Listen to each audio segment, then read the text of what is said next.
We have a view that an LLM right out of the box is a better coach than most humans. That's a paradigm shift. I actually think ChatGPT is a better coach than I am. That's hard for me to say that out loud because, so much of what I think a good HR leader and professional does throughout their career is coach other individuals and people to be better leaders.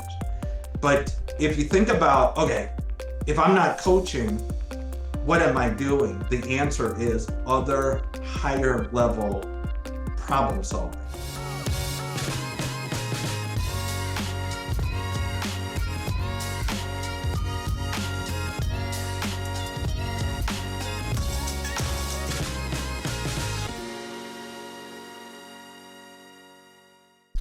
Adam, welcome to the show, my friend. How are you? Hey, I'm doing well, Chris. Thanks for having me on. I'm really looking forward to the discussion. Nice. You're probably tired of seeing me at this point. Like everywhere I go, No. every event, Chris turns up. He gets me. Look, you are everywhere, but it's also, I got to say to you and your team, congratulations on what you've built. You've become such an important part, I think, of the HR infrastructure, really helping people to understand what's happening in a very meaningful way. And, we're in such an interesting and special time, I think, in our function right now, and more that we can learn from each other, the better. And that's what your show does. And that's what you all do. And I really appreciate what you do. I appreciate it, man. And I appreciate you, right? Because it sounds obvious, but without people like you giving back, there is no HR leaders. I think some people don't really make that connection. I'm like, everything we do the last 10 years and 20 years in total for my career is been based around leaders like yourself giving back, sharing their experience and insights. That is what we do. Without that, there is no content, there is no events. So I appreciate you taking the time out. Yeah, absolutely. Yeah. Amazing. I feel like we're going to have like a tour of your books right now. What's the one that you have standing up right there? So that's the Carolina Way. So I'm a huge basketball person. Basketball ran in my family. Actually, my dad's second oldest brother played for the Harlem Globetrotters. My dad played in college. Oh, wow. Most of my mentors growing up were basketball coaches. And I've been a huge fan of University of North Carolina since I was a youngster. And Dean Smith is kind of where it all started at Carolina. And That's so he cool. was more than a basketball coach. He was just an incredible leader. And so that's Yeah. one of his books. I It's love that. really, I know you wasn't expecting that. yeah, no, I no. threw that at you. I just thought it was super interesting. I could tell it means something to you the way that you placed it there as well. Leadership is something we were talking about in a conversation. Then, based on your background, your dad, and what you just mentioned, how do you think that that's shaped you as a leader? So look, I think that I think the power of example, and I'll go back to my father. My father and mother were the first two leaders, examples I had of leaders. So Hmm. growing up, I didn't know any better, and like most kids, there were times where I thought I was the most unlucky kid in the world. My parents were pretty strict. They made me do things. I mean, all the things now that I look back at and laugh, and you try to do it with your own kids, but they were the examples in terms of. I look back at my dad was about work ethic. He was about do what you say you're going to do. He was about, he had a saying growing up. He said, Holton means overachiever. And so Oh, don't do the minimum. Do whatever you do it the very best that you can. He didn't really care what we did as long as what we did, we put our the all in. mindset. Yeah, Yeah, yeah. I love that. Like one of the things I have of Robin, which is not. I mean, I like the way you put it. Is and she's only 6, but she's kind of going through that phase now where she's trying different sports, and when it gets hard, she wants to give up. Right, so she's doing jujitsu, and when she gets tapped out, she has a little cry. Right, she doesn't want to go back. She doesn't want to go back to class, right? And now whenever she says I can't do that, and I kind of it's like a game between us. That when she says that, she catches herself in the moment, and I say, what can we do? And she's like, and then her response is every time we can do anything we want. So it's a Yeah. and every time she says I can't do something, she just looks at me and she immediately she knows that Yeah. I'm gonna say what can we do. She's like anything we want, and it's become a thing now. And I've even heard her, which kind of made me so proud a few months back, where I heard her mumbling it under her breath before she went onto the mat, and I was like, wow, like she's saying I can do this, I can do anything I want, like because there's a girl in her class she's scared of who keeps taking her down, and just so I can see her, even a 6-year-old, Yeah. psyching herself up, giving herself those positive affirmations before she went out, and I was like, oh, that's actually really cool that it's starting to like become a mindset. Well, I would say just keep at it because our kids are a decent amount older than yours, but for years, decades, you could say. I remember thinking, I'm not actually sure that my kids are hearing what I'm saying. And now they're mostly in their 20s. And the things they say, I catch myself almost wanting to say to them, I didn't actually think you were listening.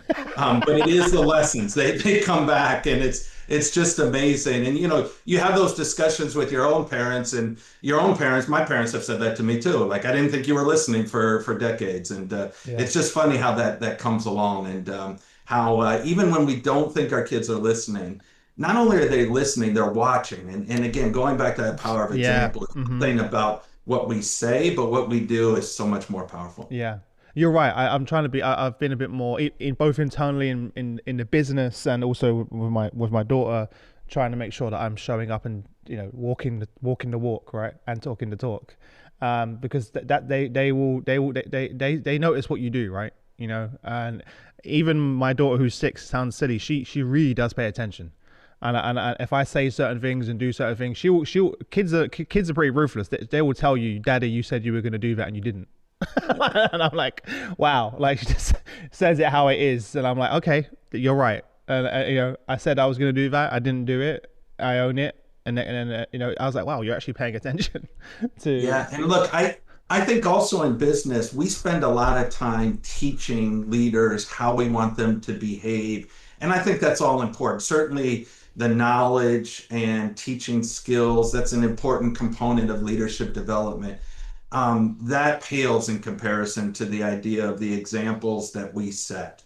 And I'll be the first to admit and understand. I think in any organization, the way that your most senior leaders act is the most important because we are setting the stage. We're either giving the right encouragement to drive the behaviors and the culture that the organization wants, or we're giving permission, if we're not doing that, to our people to do something very different. And so our example is most important. But one of the things that I like to remind every leader, and I think we have 53,000 plus people, colleagues, we call them at GE Healthcare. Every one of them is a leader, and we should never underestimate the impact every single one of us has on others that are around us. Whether we care to admit us, we all want to lead and we all want to be led. And part of being led is the example that we see. And often it's unconscious. We see things without fully sort of categorizing it. But that example and the impact that we have on each other across an organization is just incredibly powerful. Yeah. One of the things that we spoke about before is authenticity in leadership. How does that show up? What does that look like from a practical sense? Because you don't want to force it, right, and come across inauthentic. What does that look like at GE? Yeah, I think number one, I agree with you that it's important. I think there's a consistency to authenticity. For me, authenticity. One of the things that increasingly throughout my life that I gravitate to is people who don't come across like they have all the answers, who are not. There is a component of, I don't know if it's across our society or if it's increasing or I'm just becoming more aware of it, but certainty, like individuals who come across like I am 100% certainty, Yeah. certain on everything. I find myself turned off from that. I will listen more when I hear people say, I might be wrong. I may not have this completely right. Here's how I'm thinking about it. This is an incomplete thought, but And that sort of authenticity, I think, in leaders, I think early in my career, I was lucky to have mentors who would say, look, as a leader, you need to lead. You need to be there when decision making is happening. Listen to your people, but oftentimes they're going to look to you to make hard decisions, to help clear barriers and things of that nature. But you also need to be the type of leader that when you don't know something, say something. Like, you don't think that your people already know that you're not superhuman? They know. They Yeah. know. Like, there's no reason to sort of pretend to the other. And so I think that that authenticity, that piece of admitting at times mistakes when you now look, if that's all you're doing is admitting mistakes, maybe you're in the wrong job. But if you're never doing that, you're probably doing it wrong as well. Yeah, it took quite a long for me to switch that mindset, because in the first 10 years of my first company, it was the opposite. It was like leadership in the organization was defined that you have all the answers, right, and that you are a leader because you are a manager because you have the answers, like, and that's kind of how my manager led and their manager led. So the idea of servant leadership and the idea of me actually. My role is to remove barriers to my team, give them the psychological safety to show up, make mistakes, fail forward, support them, help them develop, and get out of the way. Was quite a tough switch, I'll be honest, for me to do that, because I'd always been in a role where, okay, you're the manager, Chris, you have all the answers. But Yeah. you kind of like you're losing all of that diversity of thought, or the perspective, or the insight. You're robbing your team of the opportunities to fail and learn. It's so important now to do that. But so leadership really changed quite dramatically over the last sort of 10 years of what it means to be a leader. Yeah, and look, I also think that once upon a time, that almost gatekeeper of information that a Yes. leader played may have been more appropriate at a time where we didn't have as many ways as we do today for people to learn. Learning has really become democratized. Yeah. It used to be that learning was for a certain few. You would go physically somewhere into a classroom, some other environment. You did learning, and then you came back and you tried to apply it to the job. I think over the last 20 years, technology and maybe mindset shifts have given us a much better way of thinking about how do we reduce that cycle time between learning and my job and learning. So now, in the best organizations, I think there is a understanding and also capability around my job is to learn, and learning is my job. And that window, if you will, that cycle time of being able to put it into practice is really, really short. When I think about it, and this is what excites me around the transformational capability of AI and the digital age that we're in. When I think about learning for the future, have you seen the movie Iron Man? Yeah.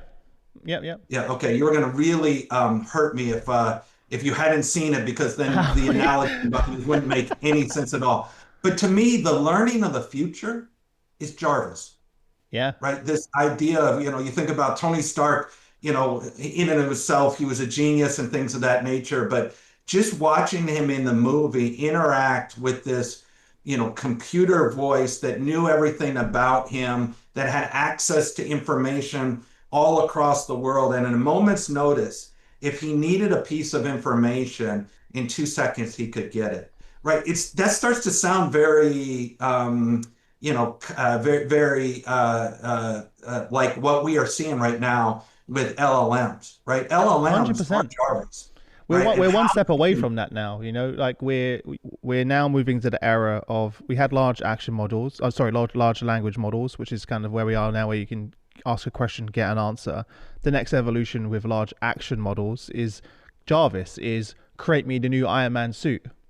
And it has access to the tools and technology in the lab to then create the suit, right? So now you're delegating the tasks to Jarvis. So we're seeing it with, every company now. Like Apple has just launched Apple Intelligence. So now Apple's AI is connected to every single app in your phone. So if you want it to book a flight, you want it to book a calendar, you want it to book a restaurant, it has access to all of that to take an action. and it's learning about you. So what we thought was going to be 10 years, 20 years down the road is already here.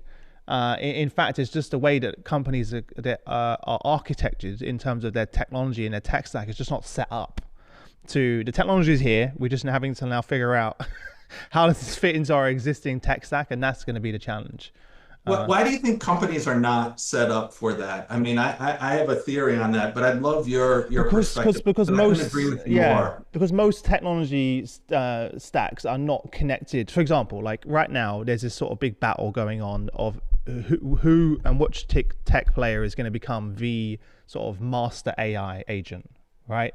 So I was speaking to a CHRO the other day. I was like, Chris, tomorrow, if I wanted to, I can turn on 7 agents, right? I've got my ServiceNow agent, I've got my Workday agent, I've got my Cornerstone agent, I've got all these agents, right?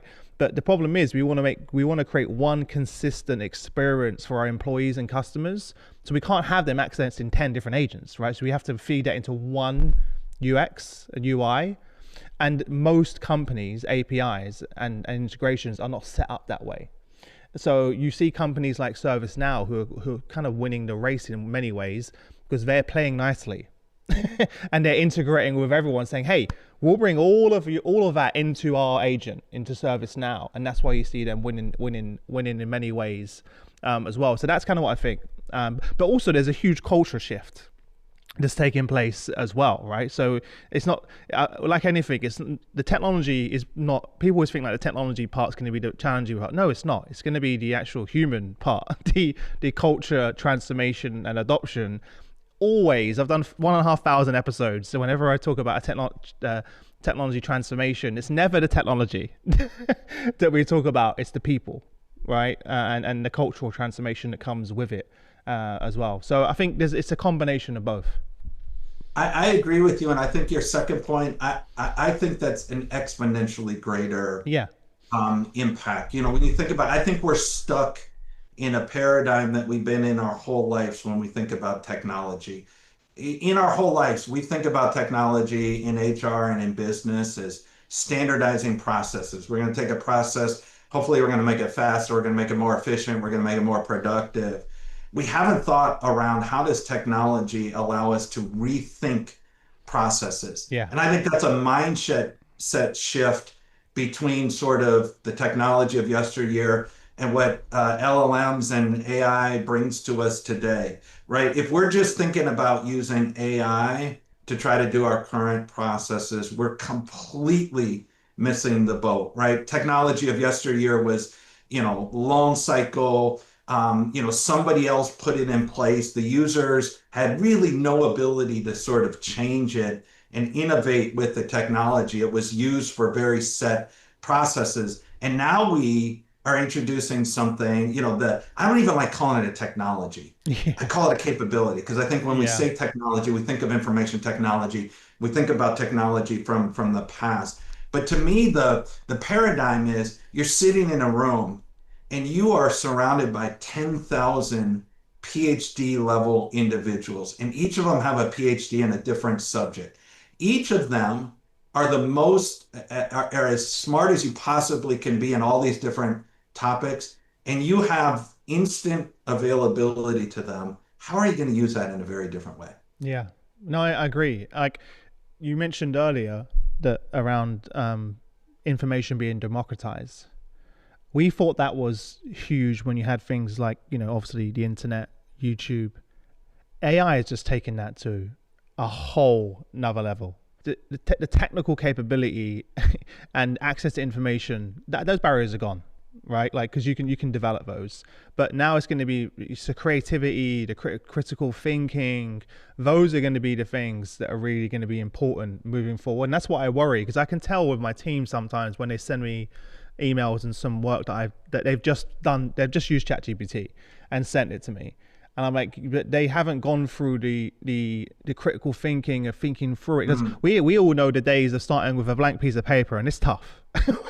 Right, and because you really didn't have to think, right, and like process it and really get into the work, whereas now you just ask ChatGPT and you don't have to do any of that. So I do worry about that, what that means for the future. Does that make sense? It makes perfect sense. Are you also I'm kind of amazed at in a very short period of time how used to we've gotten to capabilities that 5 years ago would have seemed 50 years away.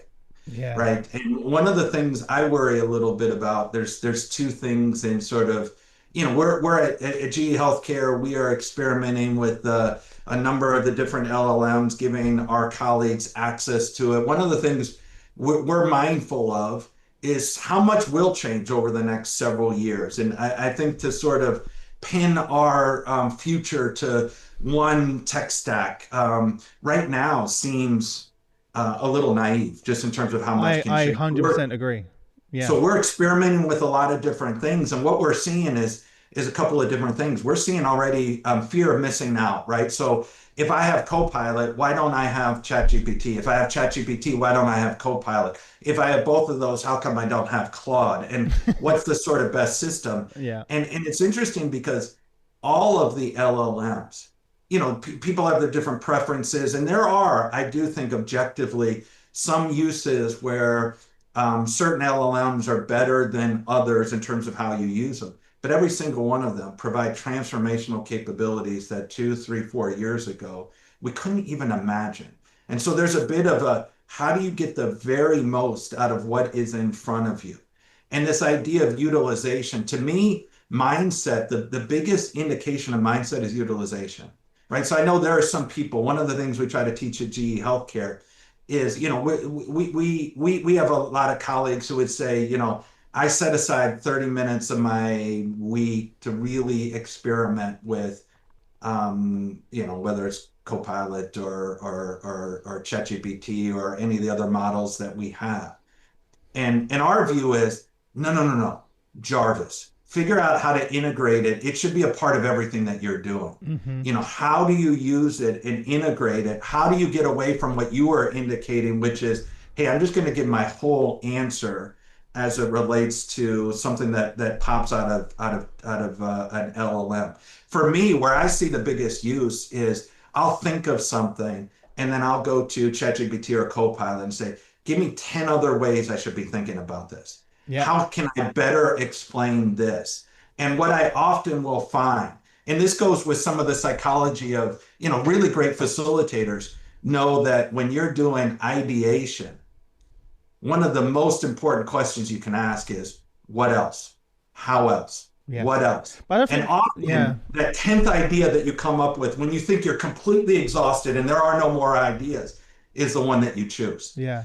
Because it's that it brings out, unlocks that innovation. We have 5, I would call them behaviors or principles that we're really stressing in our transformation at the GE Healthcare around this, and that's one of them, how you embed it. Now, you can go too far and you got to be a little bit careful. I found myself, last week, I asked my wife a question on something and she was like, why don't you ask your best friend? And I said, what are you talking about? You're my best friend. And she was like, no, I'm not. Apparently ChatGPT has taken that title. So I was like, whoa, maybe this opened up a whole other set of discussions, but maybe you gotta be a little bit careful. It's going to be interesting. I'm doing a new, I haven't named it yet. It's a kind of a work tech series where I review technology that I feel is going to impact the workforce and workplace of the future. So physical technology.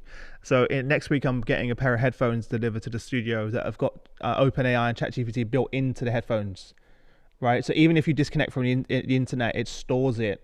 And then it can, and so throughout the entire day, your headphones, which are tiny, are listening to every conversation, transcribing. But then you think about privacy. Is that even right that my headphones are listening in every conversation? But at the end of the day, it sends you an email with, here's the key takeaways from the day, here are the tasks that you got to do, and it automatically then schedules it in my calendar, all just from a little headphone sitting in my ear. And at the same time, it can also translate any conversation I'm having, it can translate into any language in real time. So if I'm talking to someone in a different language, the headphone will just translate it, right? There's way more applications. You've got the ethical piece is also coming into play.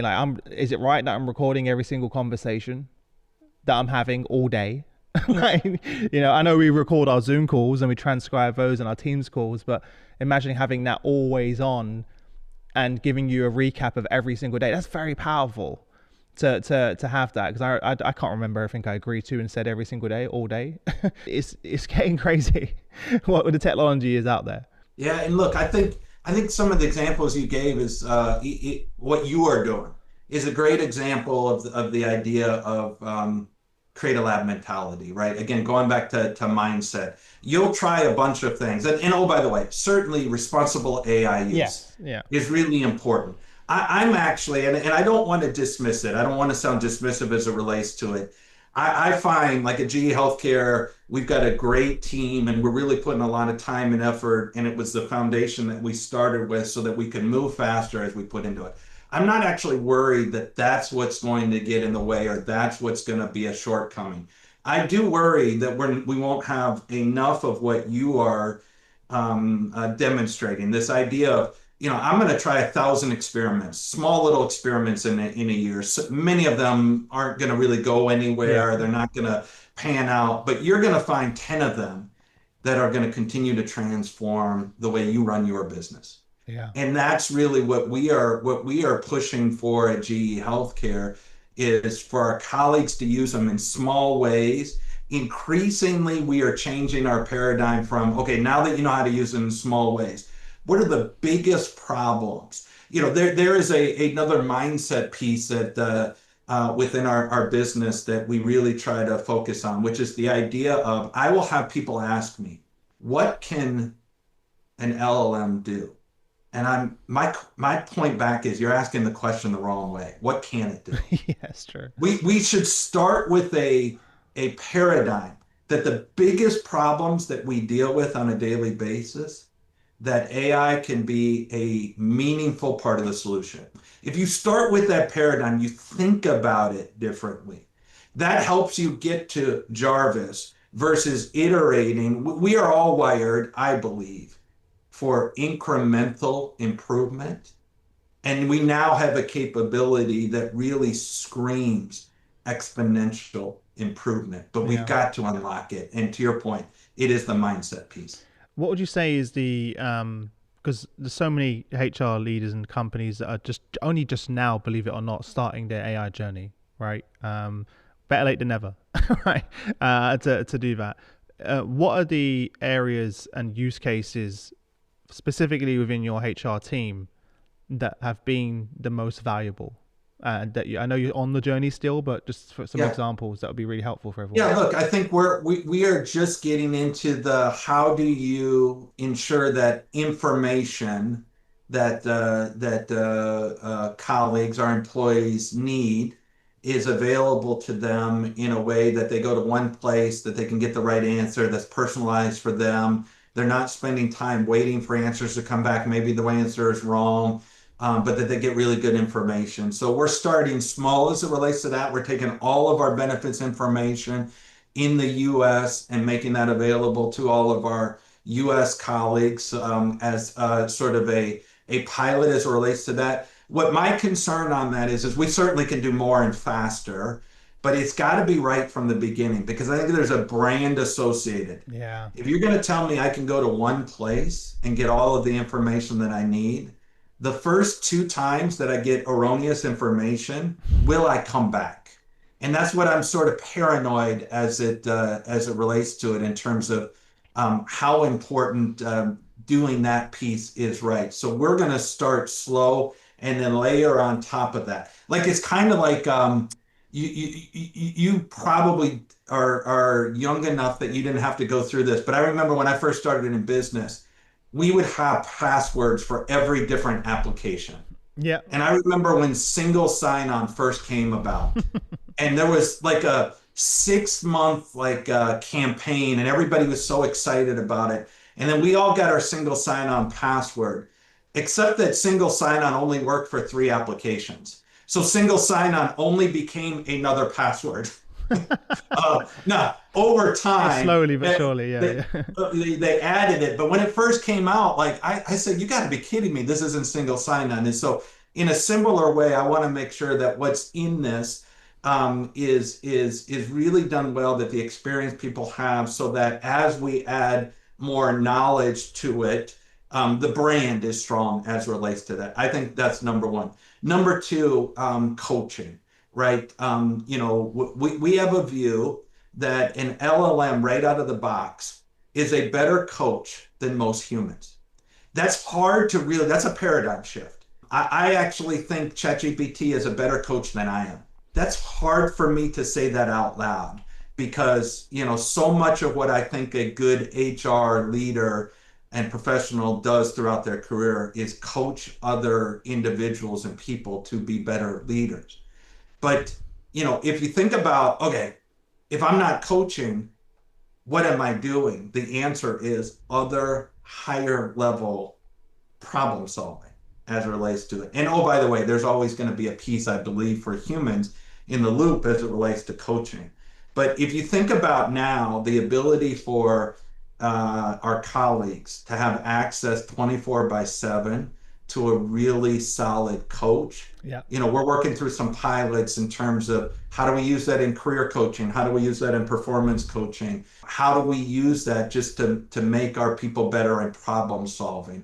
So lots of use as it relates to that. And we are now just starting to get into the talent acquisition chain and really thinking about, our recruiters spend anywhere from 30 to 40% of their time on non-recruiting, non-attraction activities. It's all things that have to be done whether you want to talk about interview scheduling, all the administration that goes on with that is how do we really use AI to rethink taking that off of their plate?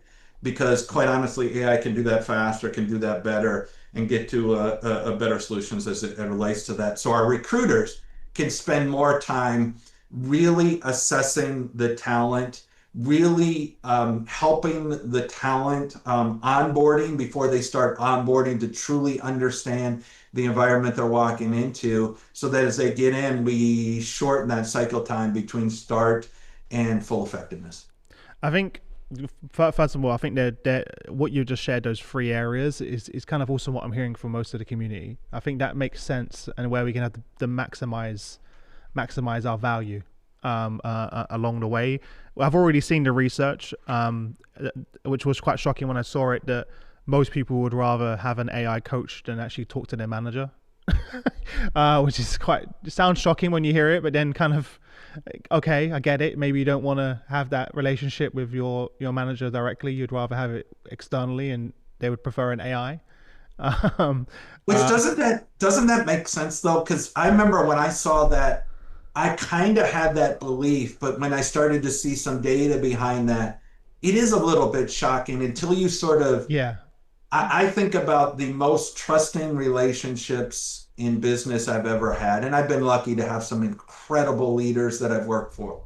Would I ever share with them everything? Yeah. No, you're right. It makes sense. It just came around so quickly, I think. It's like now I'm seeing so many AI coaching tools that are being deployed. 3 very large companies, over 100,000 employees each. I interviewed 3 CTOs in the week, and they all mentioned an AI coach that they're using, and it was the same vendor, it was the same company, and I was like, wow, this is like rapidly being deployed in so many companies, right? And the thing that I think I'm most excited about everything you just shared is the capability that we never had before to create a personalized experience. Yes.